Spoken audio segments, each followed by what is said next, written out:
Olá, amigos do Portugal Online, tudo bem? Bem-vindos aqui à nossa página no Facebook. Estou falando ao vivo, direto de Lisboa, aqui em Portugal. Hoje fez um dia frio, mas sem chuva, pelo menos. E eu falo agora com Santa Catarina, direto do Brasil, a psicóloga Andréa Sebem. Tudo bem, Andréa?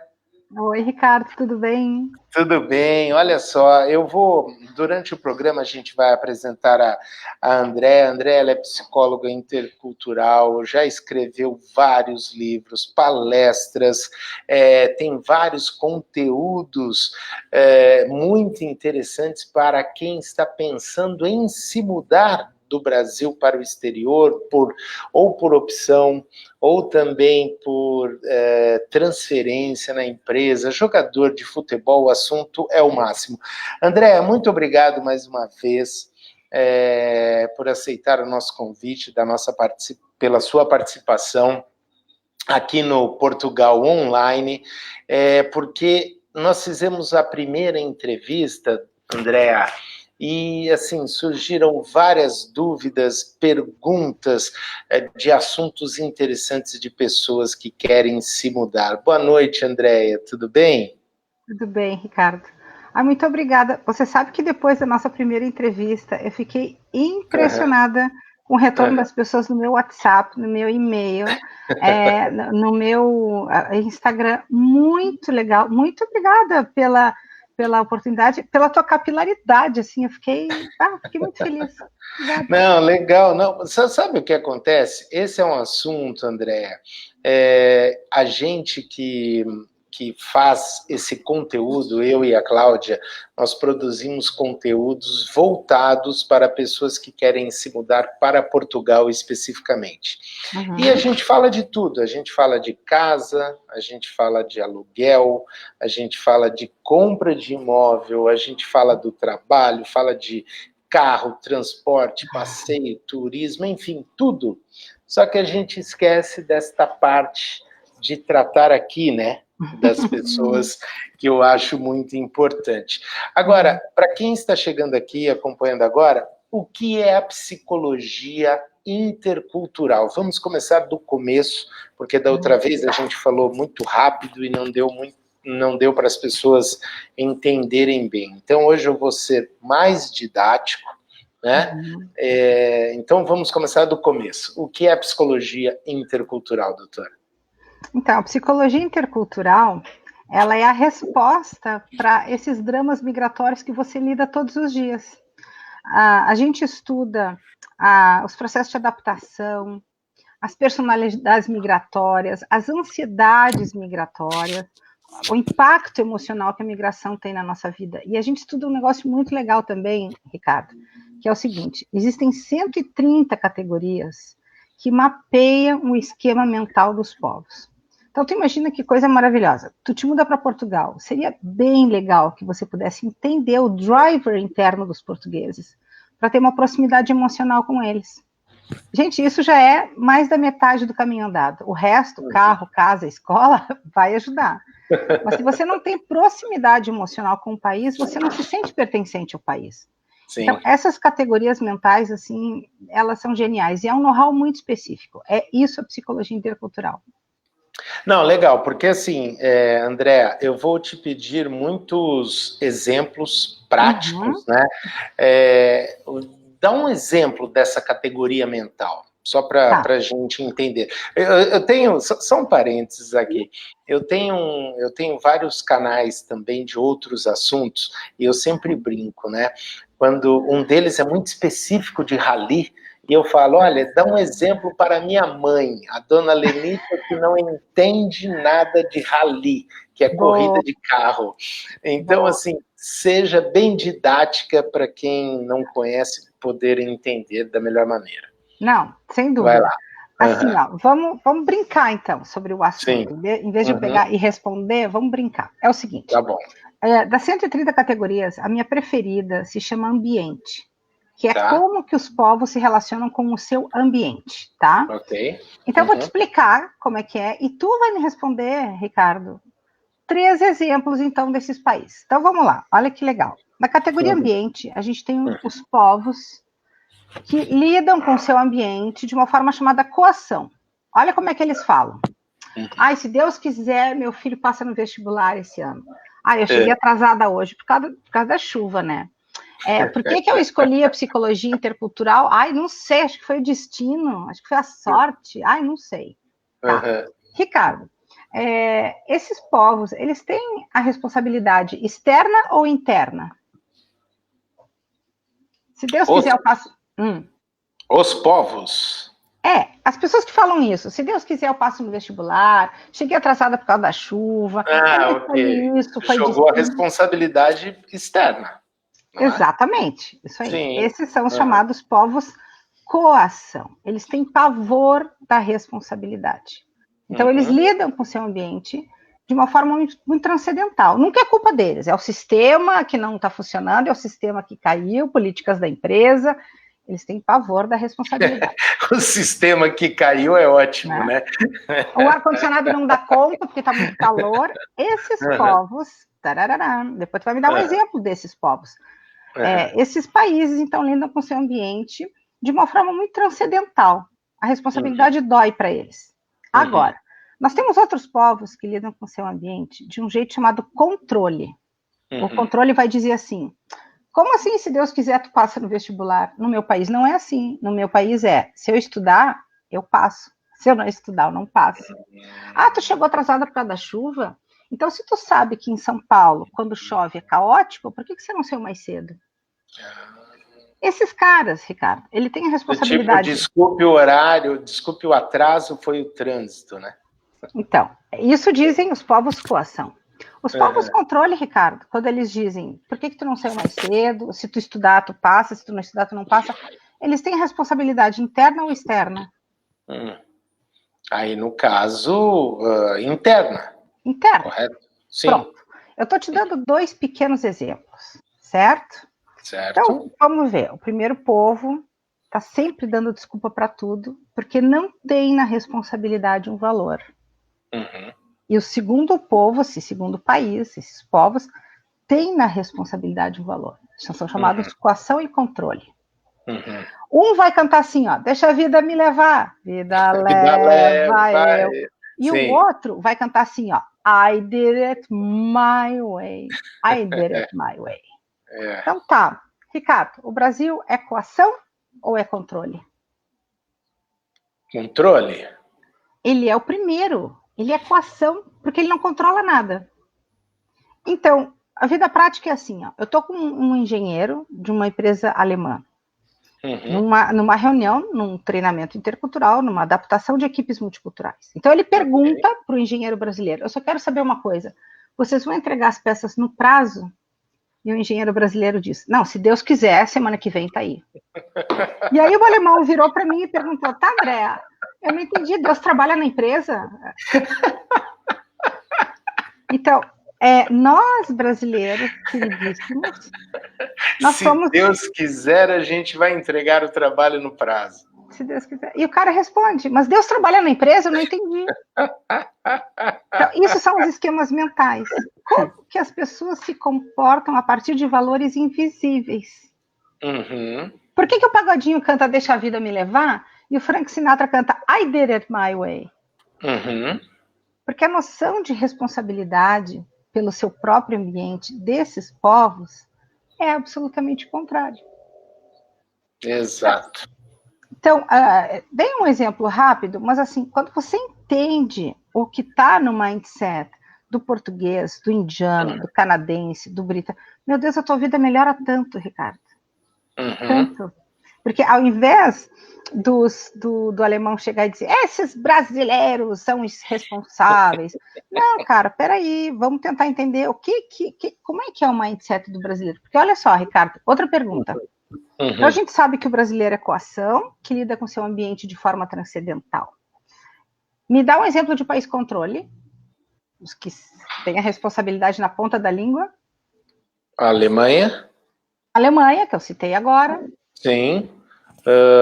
Quem mais? Talvez a França, Estados Unidos. Estados Unidos, França. Japão. Japão, de todos esses, qual que tu acha que é mais controle? Mais controle? O Eu mais iria no, rígido eu acho que eu iria no Japão. no Japão. Ok, tá É. valendo, o Japão. Uhum. Então, a segunda pergunta que eu te faço é a seguinte.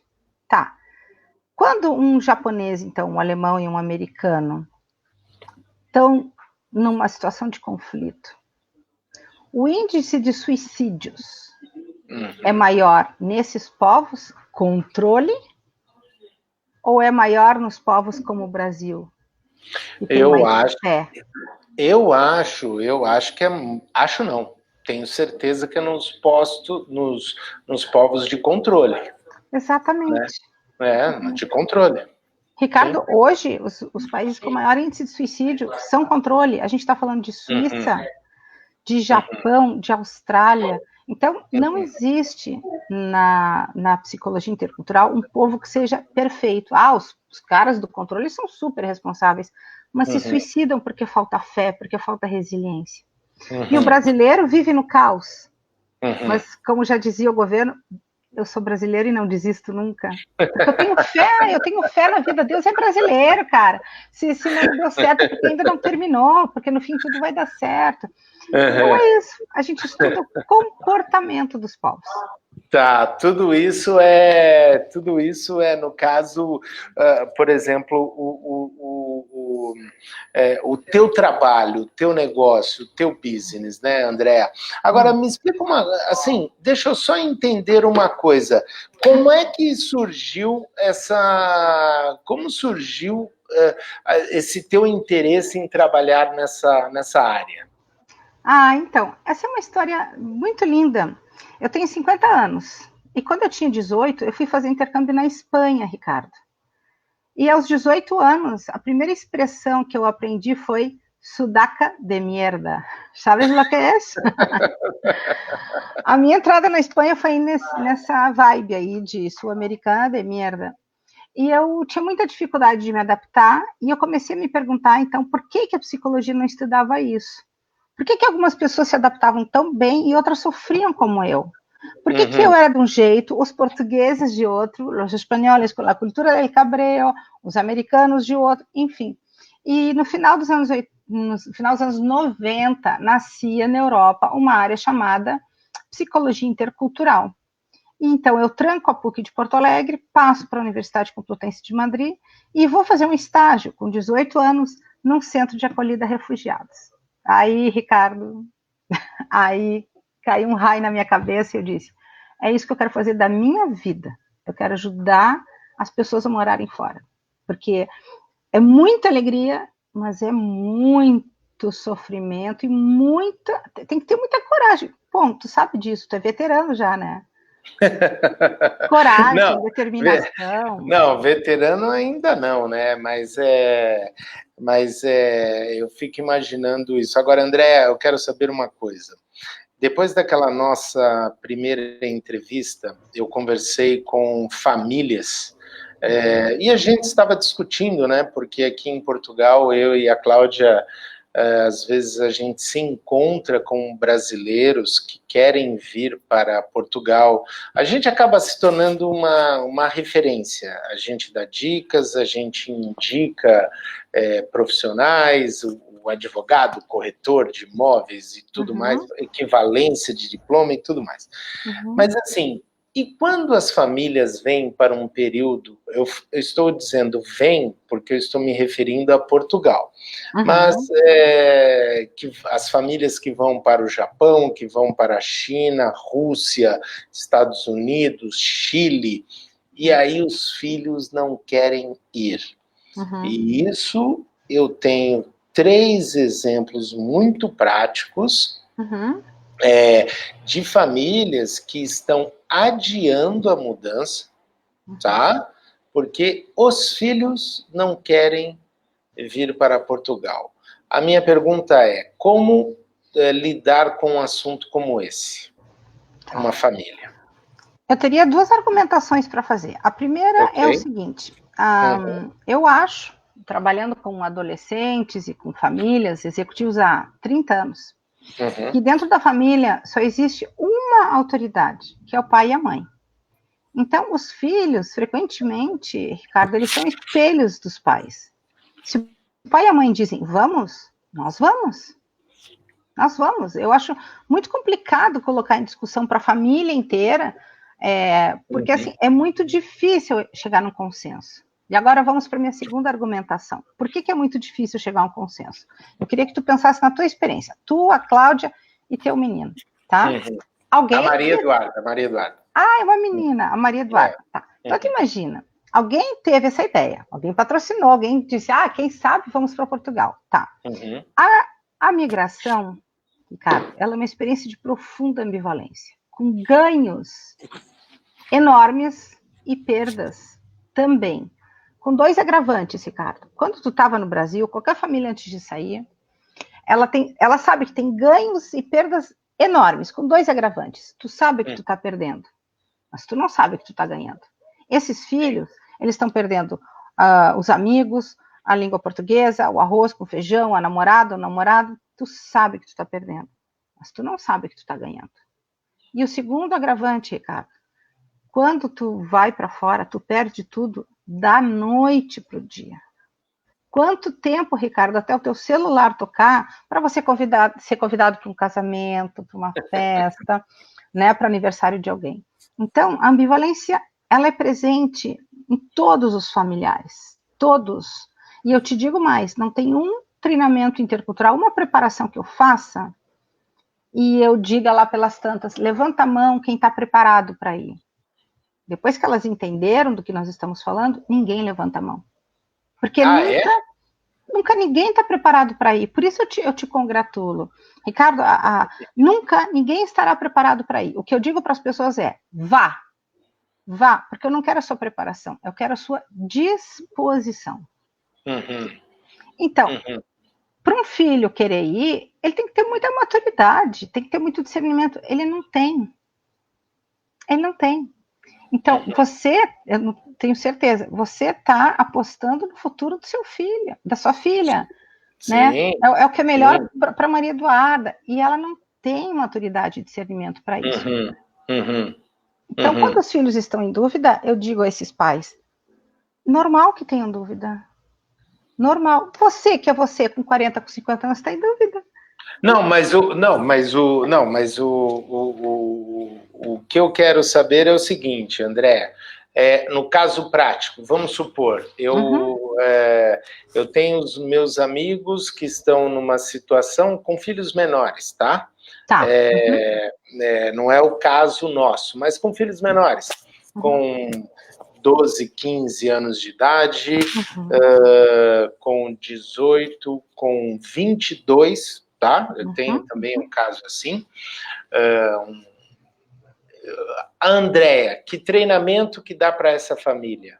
Vamos supor que o Ricardo é um executivo vamos supor, da 3M, da BASF, da Ford, e vou ser transferido para o Japão.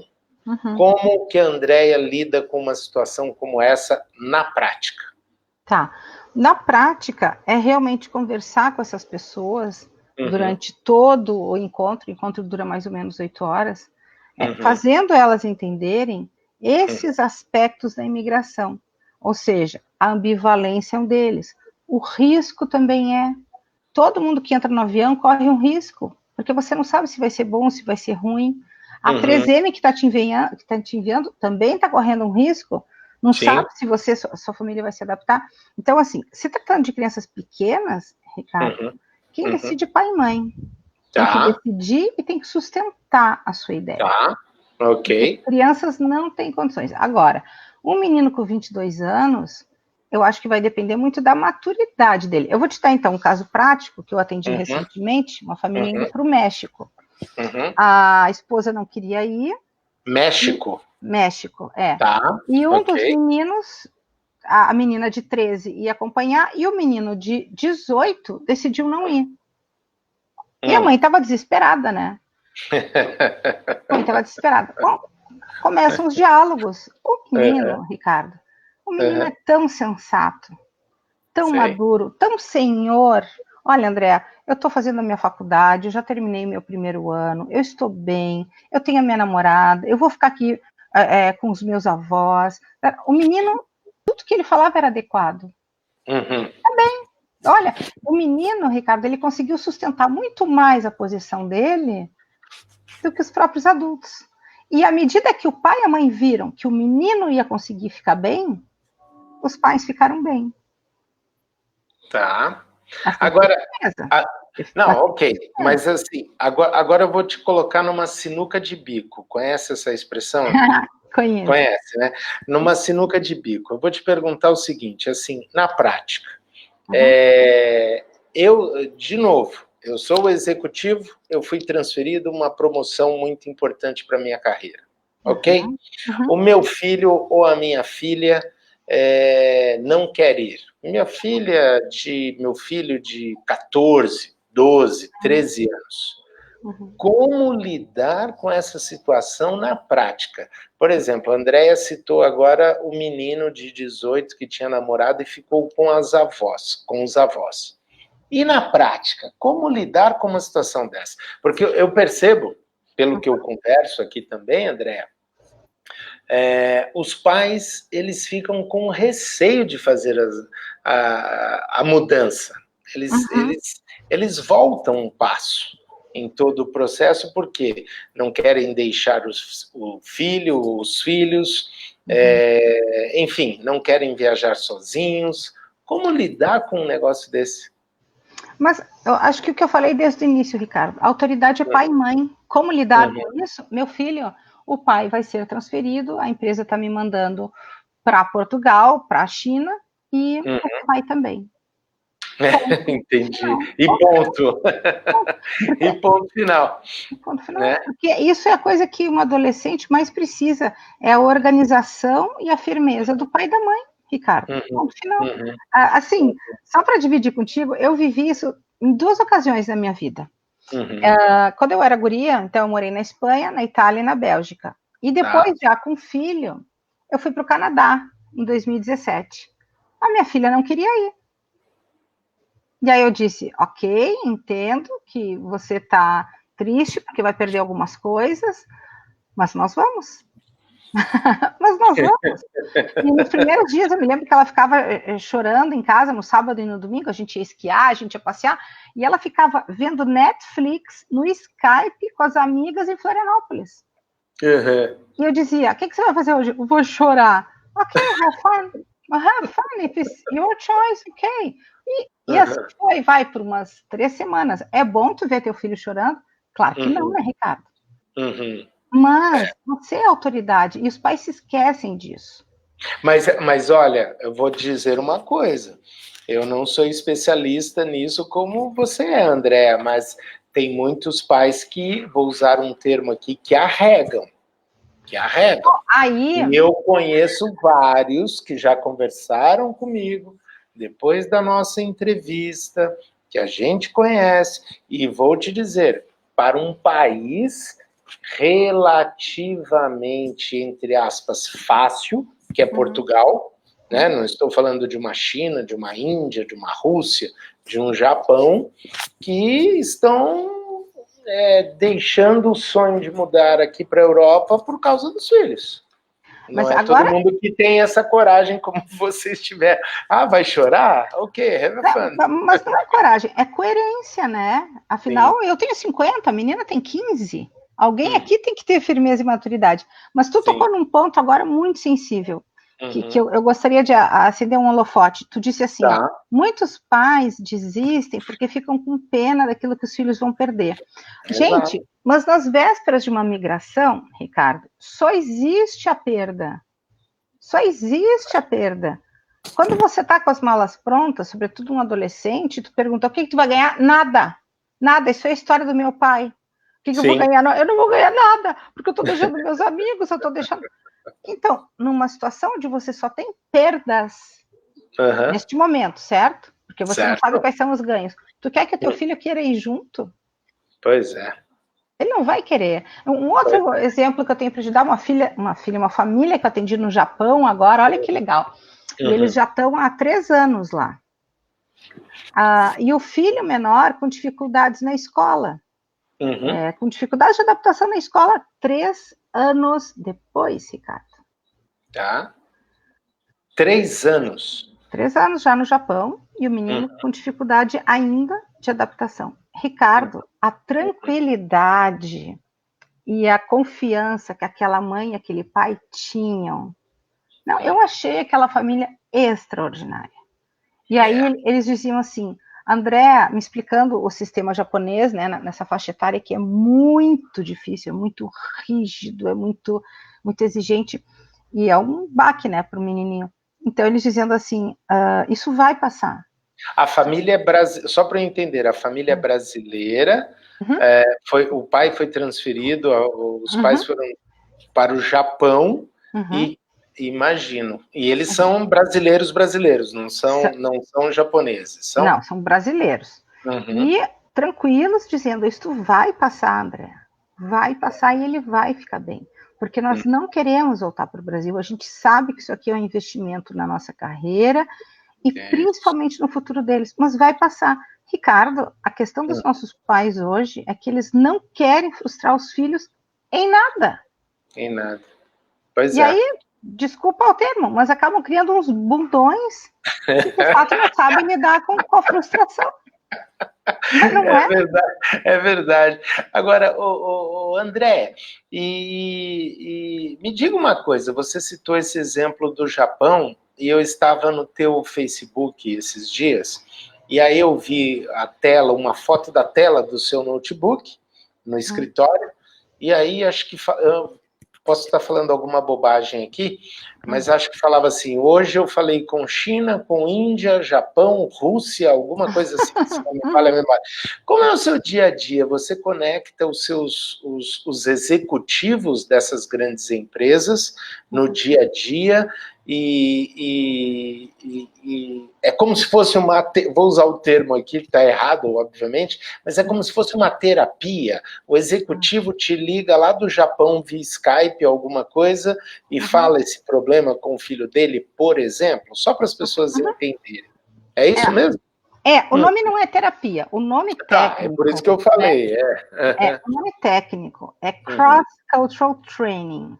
Ou seja, é treinamento intercultural. Eu sou psicóloga e eu dou um curso de preparação para quem vai para o exterior. Ponto.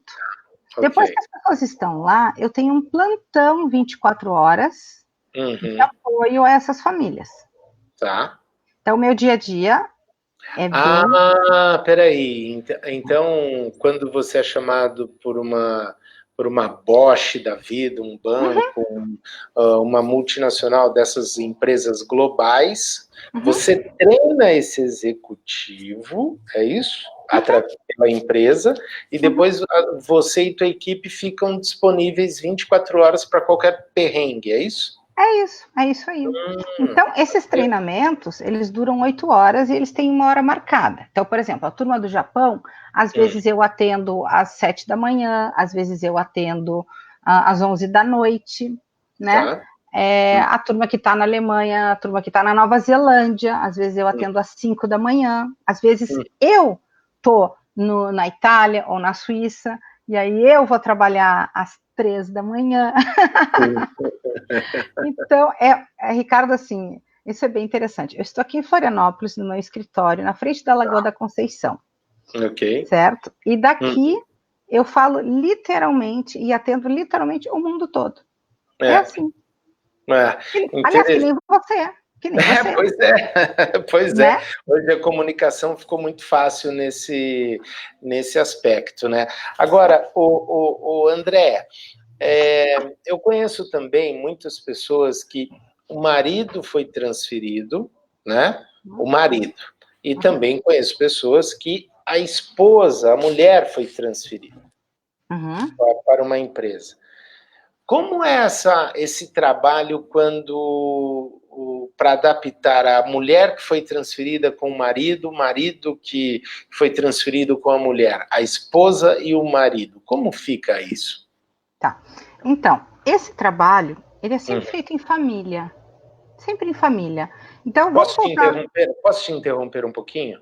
Claro, Posso te claro. interromper? Eu esqueci que nós estamos ao vivo e tem várias pessoas acompanhando aqui. Desculpem, meus amigos do Portugal Online. Antes de mais nada, boa noite, obrigado pela participação. Esqueci de dar boa noite para os nossos convidados, André. Os convidados da doutora Andréa Sebem também. Boa noite, obrigado. Eu gostaria de saber se vocês pudessem colocar nos comentários de onde vocês são, de que país, de que cidade, de que região, isso é muito importante. E se vocês também têm alguma pergunta em relação à mudança do Brasil para o exterior ou para qualquer outro lugar do mundo, do exterior para qualquer outro lugar do mundo, coloquem aqui nos comentários. Vamos lá, desculpa, doutora, continuando. Não, imagina, eu te confesso que até perdi a concentração, fiquei bem feliz, porque, na verdade, eu te envolvi e tu também perdeu a concentração, E né? a gente esqueceu de falar boa noite para o pessoal aí, poxa. Que bom, Não, mas eu legal. perguntei dos maridos e das esposas, quando um ou outro é transferido. Tá, então, contextualizando, né? Esse trabalho, Ricardo, ele é sempre feito em família. Okay. Sempre. Vamos voltar no tempo, vamos voltar uns 5 anos atrás. Tu estava pensando em ir para Portugal, e aí tu vai me contratar. Então, nesse dia, eu iria me reunir. Eu, tu, a Cláudia e a Maria Eduarda. Ok. Tá? E nesse dia, eu vou perguntar todas as questões da família. E vou começar, então, a descascar a cebola do drama migratório. Tá? Então, quando a gente se reúne, sempre vai aparecer isso, né? A história da Maria Eduarda, ou da Cláudia, ou a tua. E, frequentemente, aparecem as esposas que não querem ir. Por que elas não querem ir? Várias razões. Primeiro, porque algumas estão largando a carreira. É verdade. É verdade. Então, por exemplo, uma lá... É bem verdade. Verdade. Né? Então, elas dizem assim, meu Deus, eu estou deixando o meu cargo de diretora de recursos humanos para ir descascar moranga em Nova Delhi e fazer a comida para o marido e para os filhos, né? Ou, pegando o exemplo do nosso querido amigo, o advogado Marco Goulart, aquele cara é um sucesso. O Marco é um baita de um advogado de excelência em Porto Alegre. O cara simplesmente deixa o escritório para ficar acompanhando a esposa executiva expatriada em Paris para virar dono de casa e cuidar do filho. Gente, que cara é espetacular. Ele é espetacular. Né? Pois é. Mas ele viveu isso com muita alegria, com muito... Quantos pais, Ricardo, tiveram o privilégio nessa vida de ficar 1 ano sem trabalhar só para cuidar do filho? Sim. Eu não sei, eu não conheço muitos, tu conhece? Não conheço. É verdade, ele cuidava da casa, do filho e de tudo mais, né? Eu conheço essa história. Inclusive, ele escreveu acho que foi um artigo para um dos seus livros, não foi, André? Sim, mas eu tive que convidar. Essa experiência. Sim, convidei o Marcos. Não sei se dá para ver na tela aqui esse livro, O Expatriado. Eu vou colocar só ele na tela agora, quer ver? Peraí, olha lá. Peraí, vou tirar o seu nome. Pronto, agora dá para ver. Aí a capa toda. Expatriados.com, não é isso? É isso aí. Legal. Sim, eu convidei o Marco para escrever a história dele. É um capítulo que tu chora, tu te emociona, o cara é bom mesmo. Então, assim, o primeiro lugar, deixar a carreira é um negócio que deixa a mulherada enlouquecida. O segundo lugar é o fato de cuidar dos filhos. Mas é que eu nunca fiquei em casa cuidando dos filhos. Eu nunca fiquei sem empregada. Eu nunca... Isso é realmente meio caótico. A falta do idioma, né? Mas se a gente for pensar juntos, Ricardo, o mesmo medo que o filho tem de que está perdendo um monte de coisa é o medo que a esposa tem. Pois é. Porque no período pré-migratório, Ricardo, de novo, a gente não consegue ver os ganhos a longo prazo. A pessoa que vê, eu chamo ela de visionária. Sim. Eu não sei quem foi o visionário na tua família. Acho que eu e Cláudia. Agora é bem isso, você falou de descascar aí a moranga lá.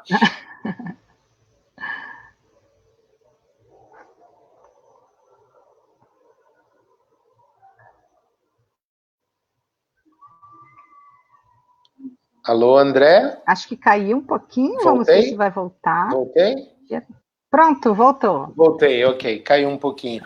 Não, porque é bem isso, né? É uma realidade que a gente enfrenta e que muitas pessoas enfrentam. O próprio Marco, que a gente comentou agora, nosso advogado, seu colega também de trabalho, parceiro. Em São Paulo, a gente tinha uma empregada diária, né? Que lavava a nossa roupa, que cozinhava, cuidava da casa. Tínhamos também a faxineira de limpeza pesada, que ia a cada 15 dias, 10 dias, né? E aqui não. Aqui é a gente que arruma a cama, é a gente que cozinha, enfim. Né? Só não Ricardo, troca lâmpada, eu não aprendi a trocar lâmpada para fazer. E deixa eu te perguntar uma coisa. Olha que Sim. lindo isso. Só uma você coisa, agora... o Lucas Campos mandou um olá lá de Vancouver, no Canadá, tá? Está assistindo a gente lá no Canadá. Lucas Campos. Tá bom, mas vamos lá. Bom, eu acho assim, ó. Quando você foi visionário na sua família, ou com a Cláudia juntos, né? Sim, sim. Tu não imaginava que esses pequenos percalços existiriam. E se tu imaginava, tu não sabia o quanto eles iam te incomodar. Mas a pergunta que eu te faço agora é: você não se sente muito mais independente, mais autônomo, mais inteiro, botando as suas experiências dentro da tua vida? Não, isso na verdade, André, sempre fomos, tá? Desde adolescentes, saímos de casa para a faculdade em outra cidade. Isso sempre foi. Eu só estou dizendo, isso sempre aconteceu desde adolescência. Adolescência não, lá 18, 19 anos, né? E eu saí da minha casa com 19 anos. Mas é que você chega num determinado patamar e, de repente, você muda muita coisa. E não é todo mundo que eu acho que está preparado para isso. E esse é um outro ponto sensível que eu gostaria de tocar. Acho que caiu de novo um pouquinho. Não, tô aqui. Como se diz em espanhol, não é fácil cruzar el charco, não? Hay mucha água. Aqui. Não, estou aqui. Vou esperar o Ricardo voltar. Não, estou aqui. Gente, se vocês tiverem alguma pergunta, fiquem bem à vontade para eu poder responder aqui, tá? Não, alguém está me ouvindo aí? Acho que a Andréia não está me ouvindo. Deixa eu ver. Eu estou aqui, na live. Estou online. Estou abrindo o chat. Será que todo mundo aí que está assistindo mora fora? Será que tem alguém que está pensando em morar fora? Olha, eu estou aqui, eu estou ouvindo a Andréia, ela não está me ouvindo. A Roberta Machado, boa noite de Florianópolis, o Lucas Campos de Vancouver, no Canadá. Boa noite, que legal. Olha lá, alguém pode dar um recado para ela? Ele foi meu cliente. De fato, ele foi para uma experiência no Canadá de 6 meses. E a outra pessoa que eu parabenizo, porque os 6 meses dele virou, acho que já uns 10 anos. 10 anos, mais ou menos isso. Então, também é alguém que merece meu respeito, né? Tá bom. E entre ele, com ele, eu poderia citar várias outras pessoas muito assustadas no início, indo para short term e que acabaram mudando as suas vidas. Pessoal, alguém pode dar um recado aí nos comentários para a Andréia? Acho que ela não está me ouvindo. Eu ouço perfeitamente, vejo ela também, mas deve ter dado alguma pane na conexão. Só estou esperando o Ricardo voltar. E de novo. Então, se vocês quiserem fazer interação comigo, tá valendo. Deixa eu ver, peraí. André? Alô? Pronto. Alô, está me ouvindo? Perfeito. Eu estava te ouvindo. Eu estava te ouvindo e te vendo. Você que não me via. Meu Deus. Mas tudo bem. Onde nós paramos? Eu lembro que você estava comentando aqui do Lucas Campos, no Canadá. Tem a Roberta Machado também, de Florianópolis. Aí ela pergunta, como a preparação intercultural pode ajudar quem está morando fora? ou indo morar fora? Tu sabe, Roberta, posso responder ela, Ricardo? Sim, é lógico. Vai lá. Eu já tive clientes, Roberta, Ricardo e todo mundo que está ouvindo, eu já tive clientes que receberam a preparação intercultural antes de embarque, que é o ideal, mas eu já tive, Ricardo, diretores na China, da Ering, que já estavam lá há 9 anos. Eu já tive executivos da Steel, que já estavam no Brasil há 2 anos. Ou esses aí que eu mencionei da Ciantes, que também já estavam bastante tempo fora. Então, o treinamento intercultural, ele sempre ajuda, porque ele acende uma luz, Ricardo, em todas essas inseguranças e essas dúvidas da migração.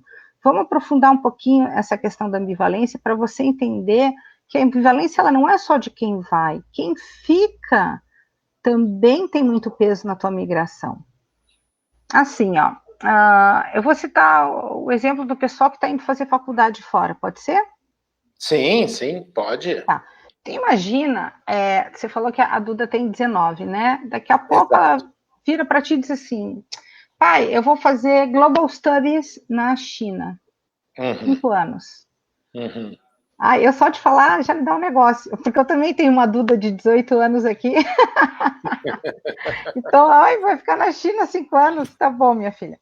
Olha, vamos pegar esse diálogo, tu e a Duda, tá? E todo mundo que está nos ouvindo, tente entrar na pele de quem fica no Brasil. Pai, então eu andei pesquisando, tá tudo certo, consegui uma bolsa, estou indo para Guangzhou estudar Global Studies por 5 anos. O que tu acha? Ricardo, eu tenho certeza que tu vai fechar os olhos e tu vai pensar, o que eu acho, minha filha? O pai te ama, o pai te adora, tu é uma guria querida, tu só me deu orgulho, eu dou toda a força para você ir. Eu te dou toda a força, minha filha. Então ela olha para ti com aqueles olhinhos assim da menininha que tu mais ama no mundo e diz, sério, pai, tu quer que eu vá? Então tu vai fechar os olhos, tu e a Cláudia, e vão pensar, se eu quero ficar 5 anos de ti, 5 anos longe de ti, Maria Eduarda, você tá brincando, né? Pai te ama, pai te adora, tu é minha menininha querida, eu te vi crescer, eu te ajudei a andar de bicicleta, eu troquei a tua fraldinha, eu te levei na festa dos pais, no Natal. Se eu quero ficar longe de ti, não, eu não quero ficar longe de ti. Que negócio é esse agora de morar fora? Mas pai, tu falou que eu podia. Pois é, falei, mas vai de uma vez então. Tu vai de uma vez antes que eu mude de ideia. Ricardo, as pessoas querem que tu vá porque elas te amam, mas elas não querem que tu vá porque elas te amam. E ninguém que vai pensa nos que ficam. Em que aspecto, Ricardo? Os que ficam, eles podem atrapalhar muito a tua ida. Eu nunca vi na minha vida um pai de adolescente que dissesse, vai de high school, vai para a faculdade. Eu demorei 19 anos para me livrar de ti. Não, cara, tu ama a tua filha. Vaza daqui. Tu ama a tua menininha, é a criaturinha mais importante da tua vida. Então, por mais que tu pague os estudos dela, que tu diga, não, vai ser bom para a carreira dela, quando ela entrar no Finger, tu vai cair em lágrima, porque é o amor da tua vida. Então, veja, a migração, ela é marcada por ambivalência. Não vai ter um dia na tua vida que as pessoas do Brasil não sintam tua falta. Sim. E não vai ter um dia em Portugal que tu diga, realmente, tanto faz as pessoas do Brasil.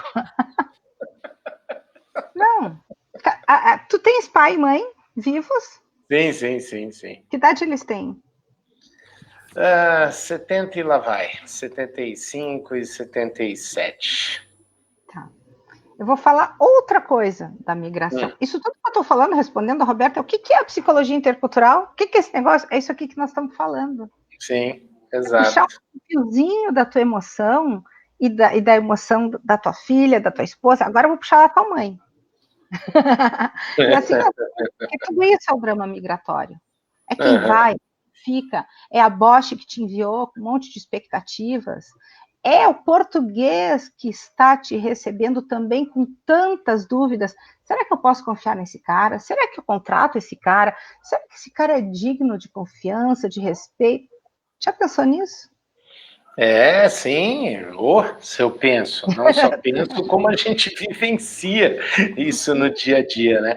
Aliás, olha, falando, só interrompendo, mandando um recado aqui para quem está assistindo, tem a Cirlei Migliato, né? Dizendo o seguinte: a Raíssa de São Carlos, interior de São Paulo, foi fazer intercâmbio lá em Minnesota e foi muito bem assistida pela Andréia. Aliás, São Carlos, a Cláudia, Andréia, só para ilustrar, ela foi muito tempo repórter da EPTV, que é afiliada da Rede Globo lá, e a Cláudia trabalhava na TV lá de São Carlos. Um abraço aí para a Cirlei, acompanhando a gente aqui no Portugal Online também. Não, que lindo. Muito obrigada, Cirlei. Eu me lembro de ti, eu fico feliz aí de ver os meus conhecidos.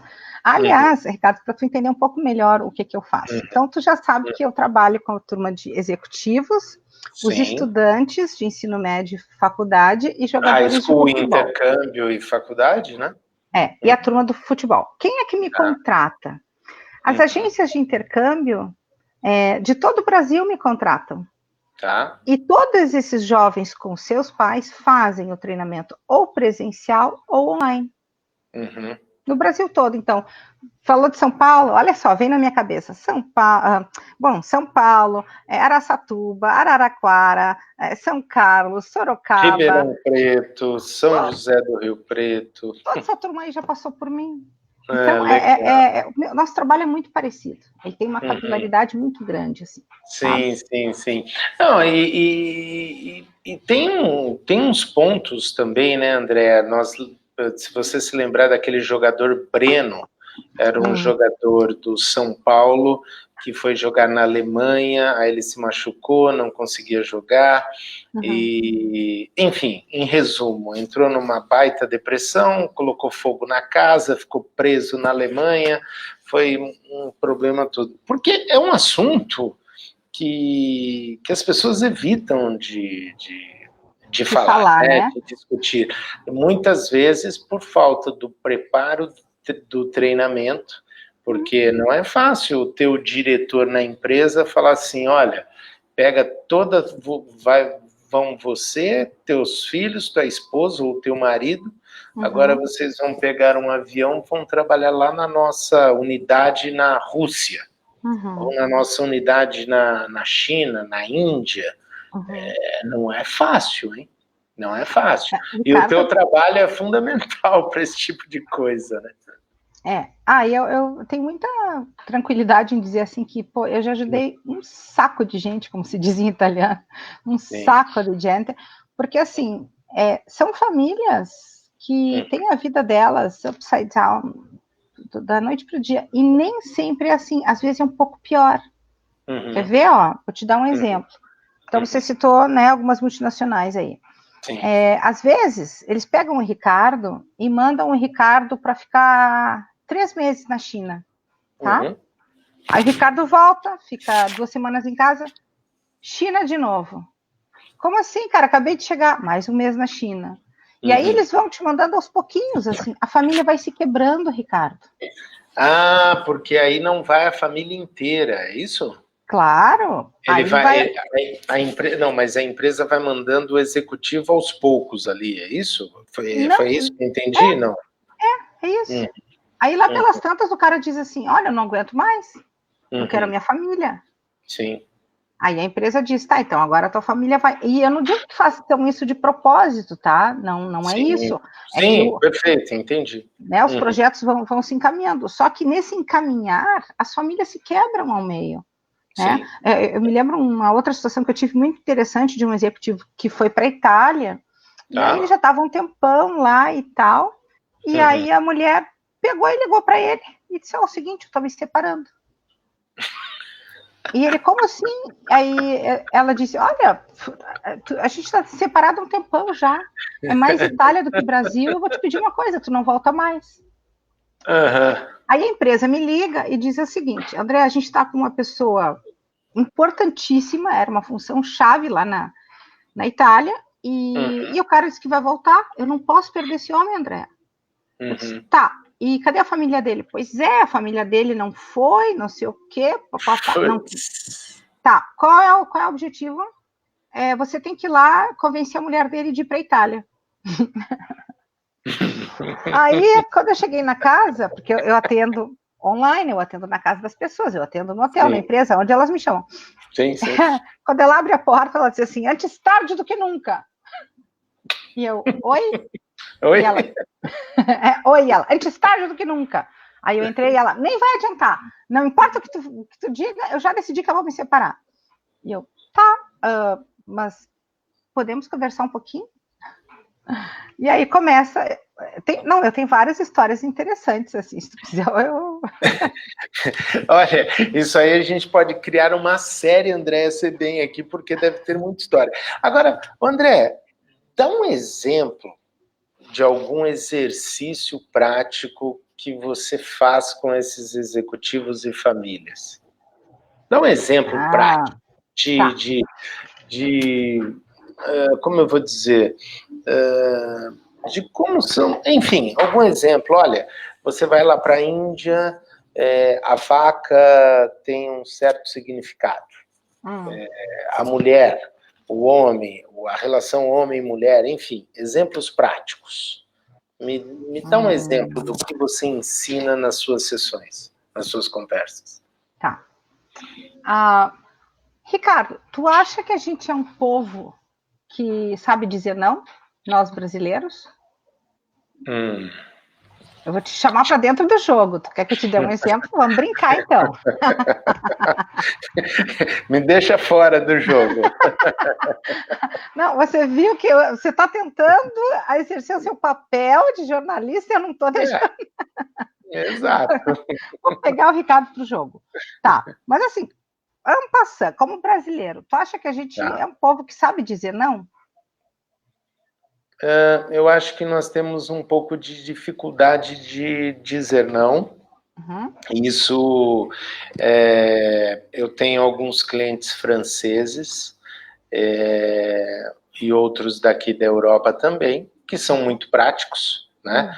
Os próprios portugueses também, só para ilustrar a tua pergunta aí que você me fez, o português, uma coisa que estamos aprendendo também, André, é o seguinte, no Brasil nós temos um pouco daquela, como eu vou dizer, a mania é o seguinte, eu mando um e-mail para 100 pessoas, ou mensagens via LinkedIn. Oi, Andréia, aqui é o Ricardo da VIPcom, assessoria de imprensa e conteúdo, do Portugal Online. Eu quero te oferecer um projeto de redes sociais, um projeto para cuidar de toda a tua comunicação, do teu site, do teu blog, das tuas redes sociais, tudo. Vamos marcar uma reunião, né? E aquele mesmo e-mail eu mando para 150 pessoas. Não que eu faça isso, mas uma coisa que eu percebo do brasileiro. E o outro brasileiro na ponta da linha, eu também já percebi que ele fala, sim, vem aqui no meu escritório, vamos tomar um café, atende por educação, na grande maioria das vezes, né? E não fecha negócio, aquela conversa não conclui e ficou uma coisa assim. Aqui em Portugal eu percebo que se manda um e-mail para 100 pessoas, talvez um te responda da seguinte maneira, eu quero conversar com você, venha no meu escritório. E quando esse daí fala, venha no meu escritório que eu quero conversar com você, vou aceitar o teu pedido de reunião, ele fecha negócio. É o que eu percebo aqui na Europa, em Portugal e na França e também na Espanha, bem diferente do Brasil. Pelo menos é um dos feedbacks que eu posso até te dar do que a gente tem percebido.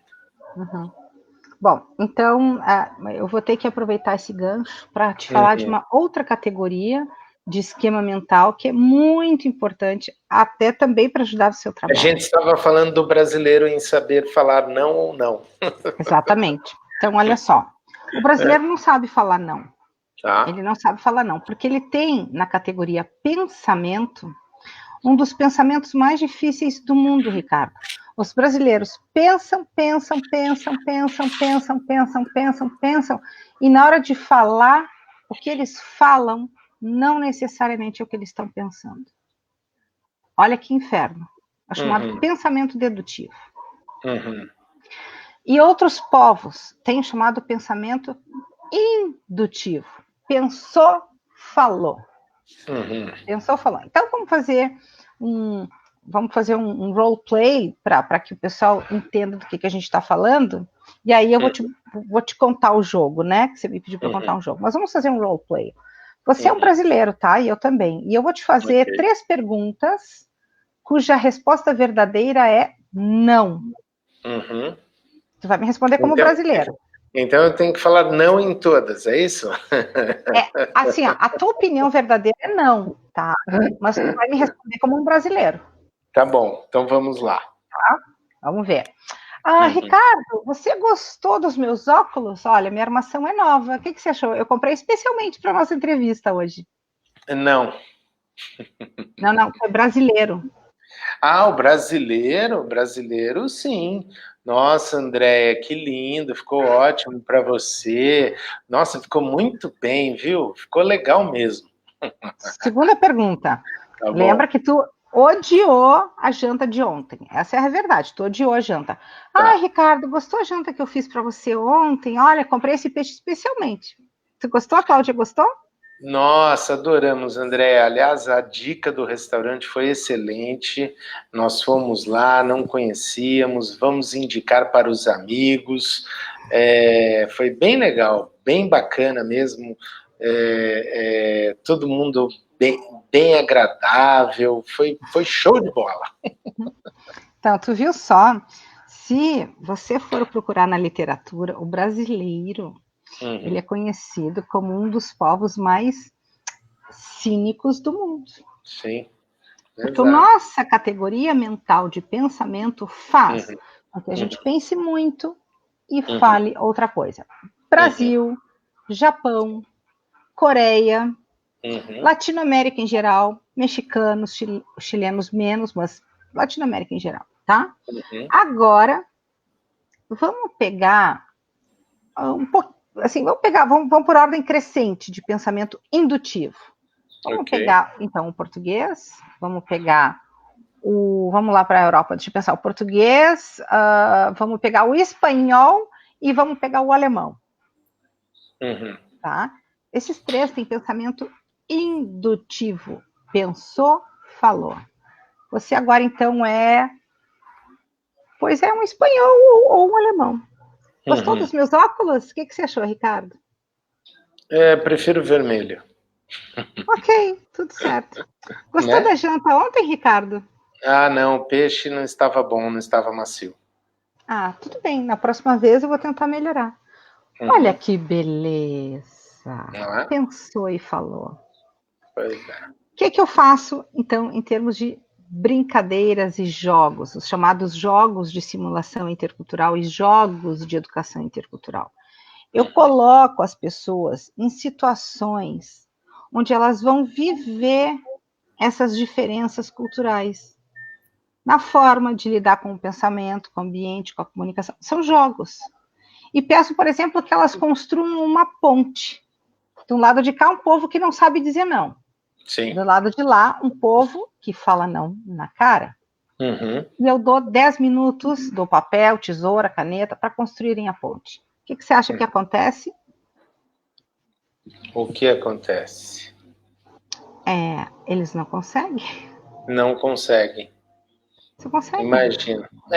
E aí, assim, todos esses exercícios, essas teorias todas que são aplicadas nas palestras, nos treinamentos, eu sempre gosto, né? O jornalista é assim, sempre gosta de trazer para a realidade do dia a dia das pessoas. E aí é onde entra aquela percepção, ou a falsa percepção, do preconceito em relação a brasileiros. Eu frequento vários grupos eu acompanho, até pela nossa profissão, vários grupos de Facebook sobre mudar para Portugal, e aí sempre tem aquela coisa, nossa, o português é grosso, o português, você fala alguma coisa, ele te diz não na lata, na cara, ele não tenta ser gentil, e aí é um pouco disso, né, André, dessa questão cultural, não é? Aí Exato. A pessoa começa a se sentir mal, não se sente bem naquele país, com aquele povo, com aquelas pessoas, porque, como você disse aí, na minha opinião, tá? Estou dando como eu vou dizer, um feedback não, mas estou fazendo uma análise de um leigo nessa parte. Mas a tua impressão, a tua experiência, né? A minha impressão, a minha experiência, e aí tem muito disso. Eu vejo isso na prática, tá? Com as pessoas, a gente acaba se envolvendo de alguma maneira com altos executivos aqui, o empresário, o investidor, mas também a pessoa que vem entregar o Uber Eats aqui na minha casa, um sanduíche, que é um brasileiro. Então a gente acaba entendendo muito nesse aspecto do que você disse do exemplo. E você está certíssimo, de novo, porque eu vou te dizer qual é o problema dos brasileiros e aonde é que eles se enroscam quando acontece isso. Eles ficam olhando para fora o tempo inteiro. O português é rude, o português é grosso, o português é... Quando, na verdade, Ricardo, quando a gente faz um treinamento intercultural, eu sempre insisto para que a pessoa olhe para ela mesma e não para o outro. O que eu faria se eu estivesse morando em Portugal, tá? Eu aprenderia com eles. Pois é. Com eles. Por exemplo, terminou a entrevista, tá? Digamos que nós dois fôssemos portugueses. E eu diria, sinceramente interessada, Ricardo, faça a sua crítica. Em que eu poderia ter melhorado? Você me diria, e eu diria, ok, obrigada, na próxima faremos assim. E o contrário seria verdadeiro, Ricardo, talvez pudéssemos...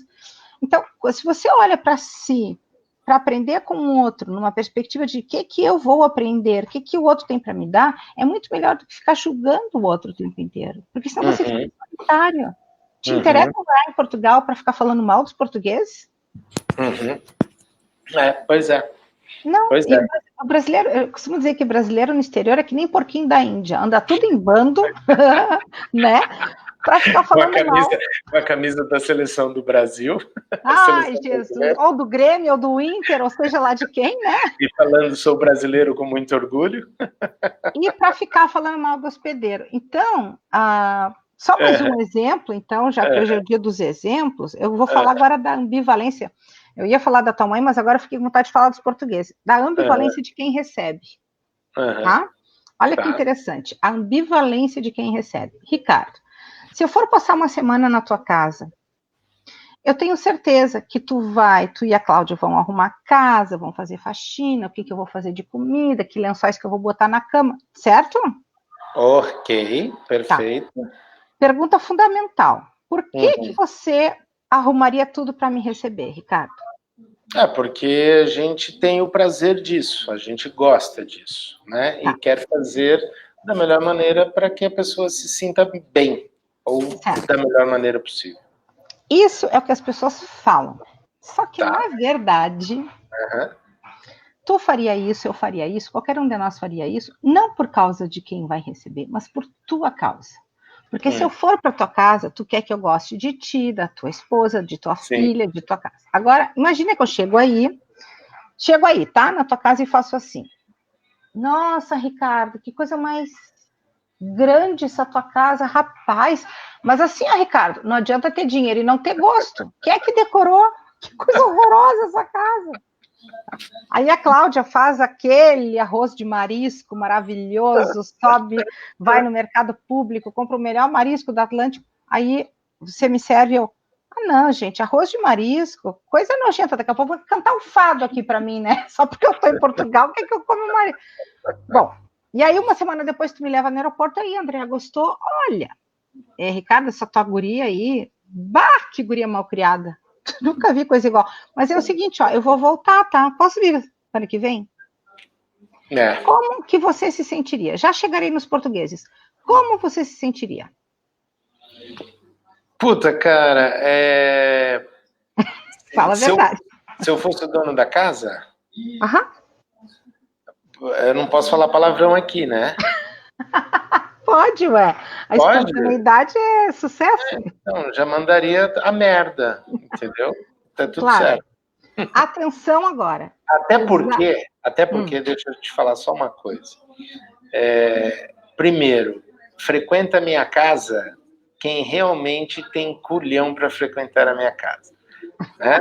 Que legal. Não, verdade, porque não vem na minha casa quem, assim, só porque eu tenho algum interesse, alguma coisa, vem na minha casa. Não, ainda mais dormir, frequentar minha casa uma semana. De jeito, né? Então, quem frequentaria a minha casa, se um dia vier a frequentar a minha casa aqui em Portugal, é escolhido muito a dedo. Né? E imagina que você escolhe e essa pessoa destrata você dessa maneira, certo? E agora nós vamos voltar para Portugal e para a migração. Exatamente o que os brasileiros fazem quando vão para o exterior. Eles entram no país dos outros para criticar, para dizer quem eles são, quem eles não são e quem eles deveriam ser. Então, ir para Portugal, ou para Espanha, ou para Itália, para chegar e dizer, olha o que eles comem, olha o jeito que eles se vestem, porque praia bonita é no Brasil, comida boa é no Brasil, mulher bonita é no Brasil. O hospedeiro, Ricardo, ele também sofre de ambivalência. Portugal hoje tem um dos maiores números de imigrantes em suas ruas dentro da Europa. É o que menos tem tudo, menos português. Exatamente. E os portugueses também estão ambivalentes. Eu quero te receber, pero no mucho. Não para que você entre na minha casa para me criticar. Então é importante, quando as pessoas vão morar fora, conclusivamente, que elas,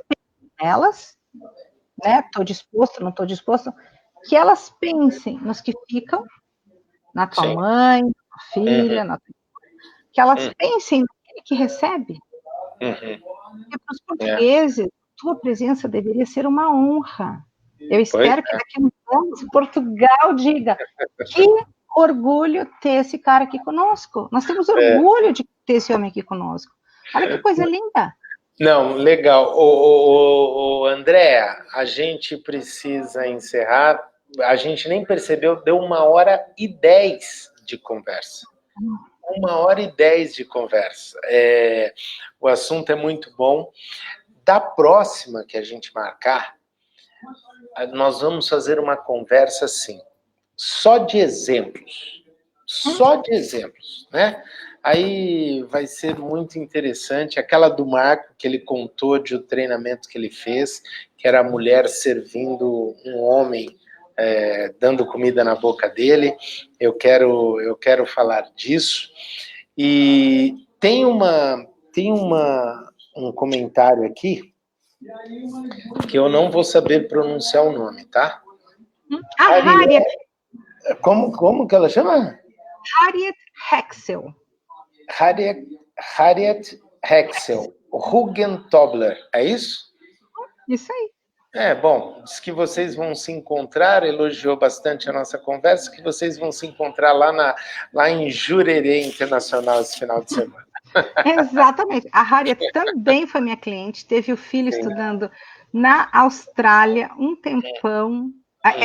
Você vê que interessante, Ricardo, as pessoas que se identificam com o nosso tema, é porque elas já passaram por isso. Sim, lógico, é verdade, né? Verdade. Tá bom. E olha, eu vou te fazer uma pergunta agora, sim, que você pode estranhar, mas agora é a minha vez de te perguntar para a gente finalizar essa nossa live. Ok. Você disse que a tua filha tem quantos anos? 19? 18. A idade? 18. Tá. Você tem sobrinho? Tem menores? Não, pequenos não. Tá. Quando a tua filha pegava piolho na escola? Não ria porque é sério que eu vou falar. Ok, go ahead. Quando a tua filha pegava piolho na escola aí em Santa Catarina, aí no Brasil, né? Ou até mesmo você está o quê? Com 50 e tantos anos, 50 anos, é isso? Eu estou com 48. Como que você matava os piolhos e lêndias? Olha, a gente botava... Essa pergunta você não esperava, né, doutora? Não, mas, ó, o negócio é o seguinte. Nós, eu e tu, a gente botava Neocid. Neocídio, aquela latinha amarela, É. certo? Mas as nossas filhas... Depois passava o pente fino, Não, correto? só que as nossas filhas, já com 18 e 19, o Neocid já é proibido. Com ela, eu usava um shampoo e dava um remedinho via oral. Era assim que eu fazia. Tá. Sabe por que eu estou fazendo essa pergunta? Por quê? Só um pouquinho que eu não estou te ouvindo bem aqui. Peraí, está um pouco barulho aqui. Estou te fazendo essa pergunta pelo seguinte: o próximo vídeo nosso aqui no Portugal Online vai ser sobre tratamento de piolho aqui em Portugal. Eu estou vendo o Pedro Scooby aqui na televisão, no Danilo Gentili aqui. O Pedro Scooby é o pai dos filhos da Luana Piovani, tá? E a Luana Piovani recentemente fez um vídeo, porque ela se mudou aqui para Portugal, falando que os filhos pegaram piolho na escola e tudo mais, né? Até aí tudo bem. Todos nós já pegamos piolho uma vez na vida.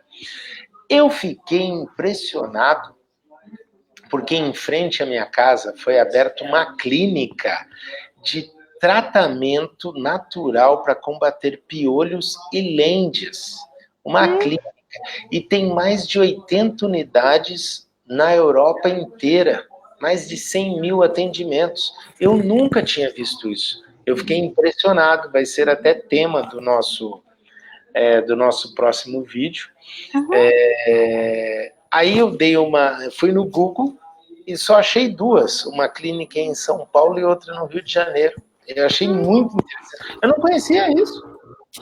Muito legal, muito legal. Sim, Clínica as coisas mudaram, Ricardo. O Neocid não existe mais. Neocídio não existe mais. Tá bom, doutora. Olha, muito obrigado, Andréa Sebem, escritora, psicóloga intercultural, ajuda executivos de multinacionais, jogadores de futebol, estudantes de intercâmbio, famílias inteiras, para que elas estejam preparadas da melhor maneira possível para morar e viver de uma maneira mais agradável possível no exterior. Andréa, muito obrigado mais uma vez pelo papo, tá? Agradeço aí a todos os nossos amigos do Portugal Online Oficial. Nós estamos ao vivo agora no Facebook, no YouTube e tudo mais. E muito obrigado e até a próxima, então. Obrigada, Ricardo. Boa noite. Um beijo carinhoso para todo mundo. Valeu, obrigado. Tchau, tchau.